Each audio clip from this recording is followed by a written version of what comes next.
Hey y'all, Trinity here. Question for you. What is time? Shaky, eggs and bakey. What is time? What is time? What is the clock? What is the moon? What is the sun? What is the tide? Mechanics? See, in heaven, I saw something else. I saw these elements, elemental things of which reality is constructed, and they were beings.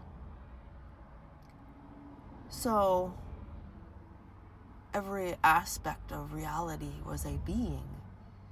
Every piece of math was a person, a personhood, a essence, a entity. And the ancients named these entities things like Kronos and Zeus and Ra and Isis, Osiris, the Titans, the Fates. They had names for these beings that they saw had governance over things. And Enoch saw these things too. So did many of the prophets. What's a wheel within a wheel? It's a being with what? Surely dominion over something. Or what is a being but a being which has a task or a job, an assigned existence, yeah? It doesn't just sit there floating going, look at me, I'm a circle inside of a circle sitting here blinking. Like, even that is a function, if that is so, just to make light. Just. Lighthouses.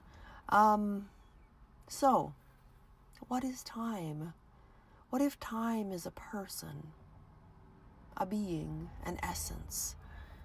What if the luminaries, the moon, what if the moon is a being or a existential, heavenly, celestial entity? If said such appeared before you, would you not think it was foreign? Would you not bewonder and bemuse if you had indeed stepped into some kind of alternate reality and perhaps with the current climate of things, wonder if it was indeed, I don't know, extraterrestrial? Well, that would be true, would it not? If time stepped inside of time and said, I am the being which holds time, I am the hourglass, what would such a being look like? Surely not like an hourglass, right?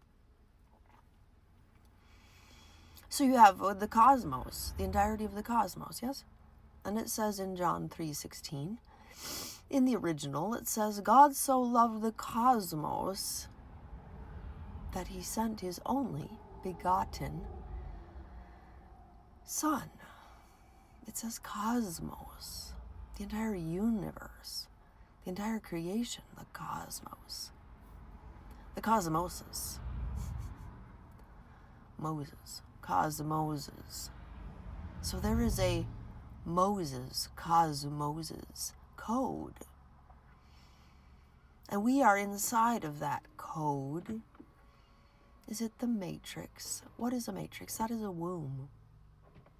Not some sort of crazy idea of being stuck. No.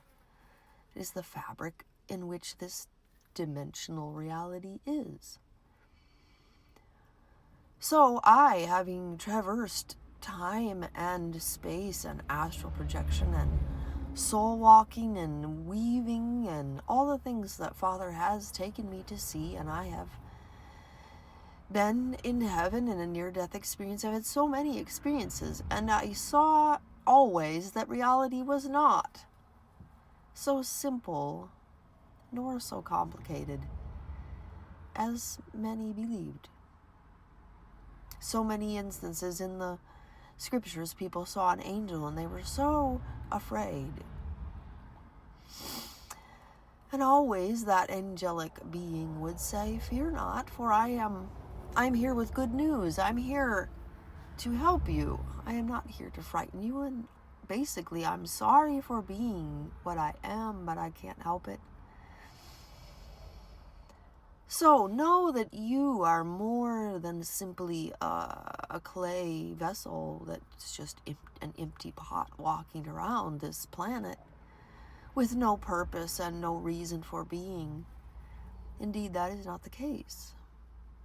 For God has made vessels of all kinds, whether celestial or ethereal or dimensional or of essences or of elements or of stars or of light or of darkness, of clouds, of waters, of all of fire, all the elements, elemental essences.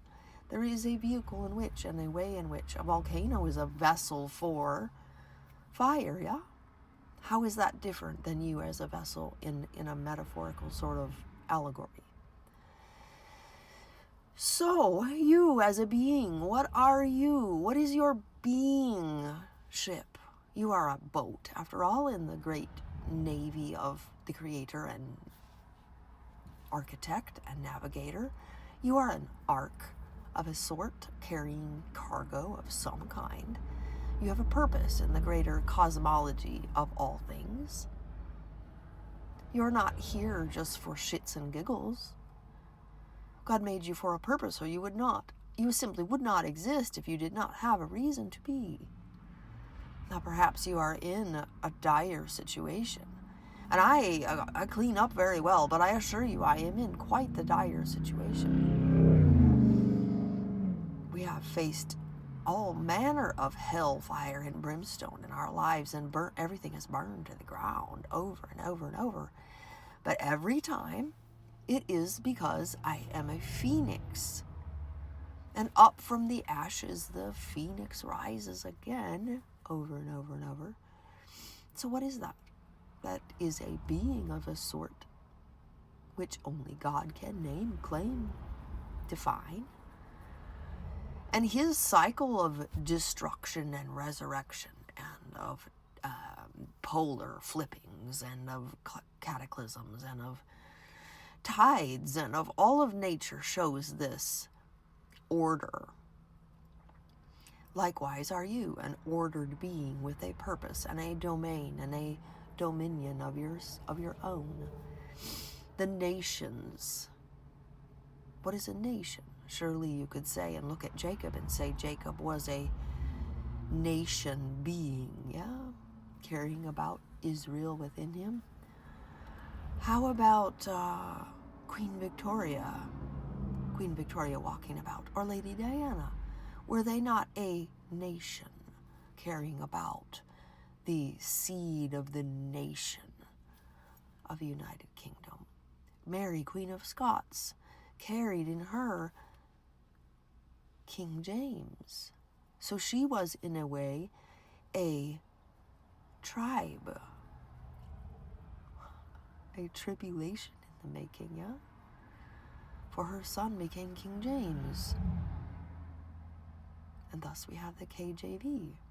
So without Queen Mary, Queen of Scots, and here I am at the Scottish Cemetery, without Mary, Queen of Scots, there would not be what there is.